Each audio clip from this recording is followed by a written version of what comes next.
The sweet tea had long since stopped spinning, but the tension in the room was still palpable. Everyone sat frozen, eyes darting between Jason and me, then back to the spilled liquid slowly seeping across the pristine white tablecloth. Jason's father, Pastor Gene, finally broke the silence. He pushed his chair back with a slow, deliberate screech that felt like nails on a chalkboard. "Let's not pretend this is about tea," he said, his voice low and measured. "It's about disruption." I felt my throat tighten, a mix of anger and hurt bubbling up inside me. Part of me wanted to scream, another part wanted to cry, and yet another part just wanted to grab my things and run. Jason sat beside me, his jaw clenched tight, not uttering a word. That was his way. When the world around him got loud, he retreated into silence. And in this house, his silence spoke volumes.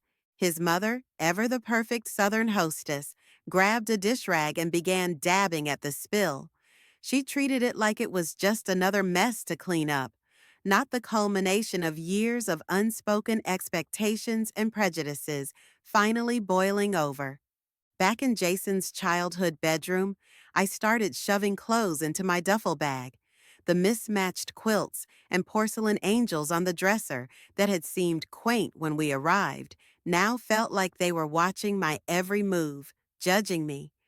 Jason stood in the doorway, looking lost and conflicted. "You don't have to leave," he said softly. Whirled around, my frustration finally finding its voice. "I can't stay," I shot back. "Not where I'm tolerated like a guest on trial." He looked like he wanted to argue, to explain, to make excuses for his family. But instead, he just sat down on the edge of the bed, rubbing his palms together nervously. "They don't mean harm," he said weakly. "They're just slow to change." I almost laughed. Slow? That's what his little niece had said earlier on the porch, describing the sweet tea. Slow like the tea, sweet on the surface, takes forever to swallow. My mind drifted back to the first time Jason had come to my neighborhood in Brooklyn. He'd been so out of place, yet so eager to learn.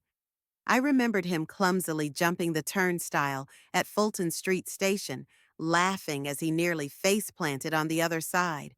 How he'd teased Mr. Rodriguez at the corner bodega about his Yankees cap, striking up a friendly debate about baseball that had the whole store laughing.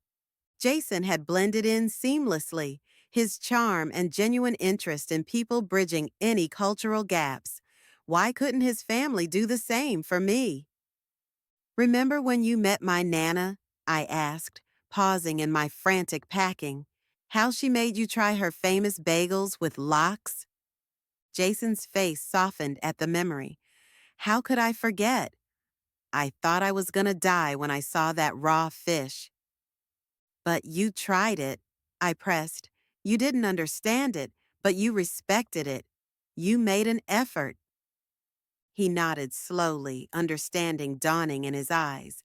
"And now I can't imagine a Sunday morning without one of Nana's bagels." I sat down next to him on the bed, our shoulders touching. "That's all I wanted from your family, Jason. Just a chance, just an effort." We sat in silence for a moment, the weight of our different worlds pressing down on us. I thought about how easy it had been for us in New York, where diversity was the norm and our relationship barely raised an eyebrow. But here in small-town Georgia, every glance felt loaded with judgment. "Maybe we were naive," Jason said softly, "thinking we could just waltz in here and everything would be fine." I leaned my head on his shoulder. "Maybe, but that doesn't mean we were wrong to try." Just then, there was a soft knock at the door. Jason's younger sister, Lily, poked her head in. "Hey," she said hesitantly, "can I come in?" We nodded, and she slipped inside, closing the door behind her. Lily had always been the most open-minded of Jason's siblings, but even she had seemed uncomfortable with our relationship at first.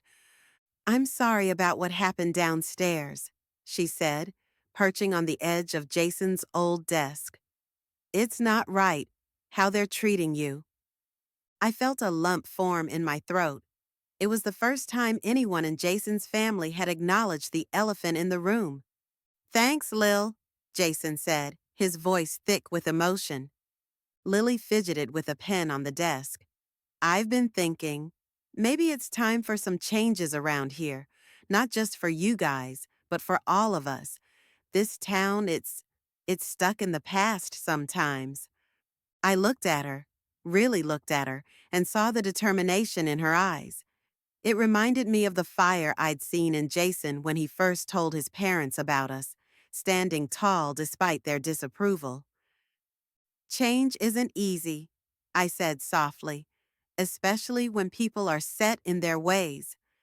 Lily nodded. I know, but that doesn't mean it's not worth fighting for. She stood up, smoothing down her dress. I'm going to talk to Mom and Dad. They need to understand that the world is bigger than this town and that love doesn't see color.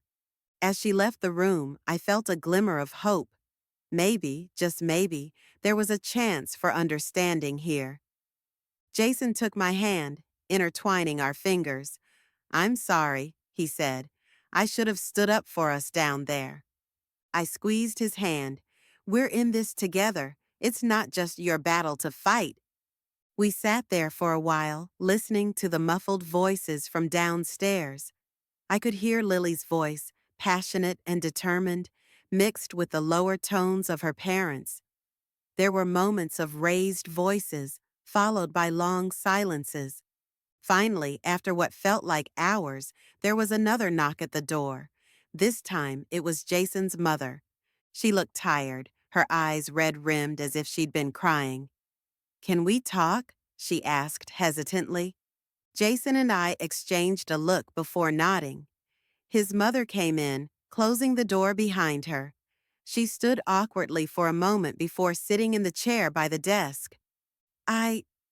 We owe you both an apology, she began, her voice shaky. Lily made us see how narrow-minded we've been. How unfair. I felt Jason stiffen beside me, clearly not expecting this turn of events. His mother continued, We've been so caught up in what we thought was right, what we've always known, that we couldn't see the love right in front of us, and that's not what we raised our children to do. She looked directly at me then, her eyes filled with remorse. I'm sorry we made you feel unwelcome. That was never our intention, even if our actions said otherwise. I nodded, not trusting myself to speak just yet. This was more than I had ever expected from Jason's family. We'd like to start over, if you're willing, she said, to really get to know you, not just as Jason's girlfriend, but as the woman he loves. Jason squeezed my hand, and I could feel the hope radiating off him. I took a deep breath, weighing my words carefully. I'd like that, I said finally, but it has to be real. No more polite tolerance. No more whispered comments or sideways glances. If we're going to do this, we do it right. Jason's mother nodded solemnly. You have my word, our word. We want to do better. As she left the room, promising that dinner would be ready soon if we wanted to join them, I felt a weight lift off my shoulders. It wasn't a perfect solution, and I knew there would still be challenges ahead. But it was a start. Jason pulled me into a tight hug, burying his face in my hair. Thank you, he whispered, for not giving up on us. On them. I hugged him back just as fiercely. Love is patient, remember? Even when it's hard. As we made our way downstairs, hand in hand, I thought about the journey ahead. It wouldn't be easy bridging the gap between sweet tea and bagels, between small-town Georgia and bustling Brooklyn. But with love, understanding, and a willingness to change, anything was possible. And who knows? Maybe one day, Jason's family would be jumping turnstiles in New York. while my Nana sipped sweet tea on a southern porch. Stranger things have happened in the name of love. If you felt this, tell us your experience and hit that like button. Share it with someone who's ever had to choose between love and identity. And don't forget to subscribe. No filters, no apologies, just interracial tales, unfiltered.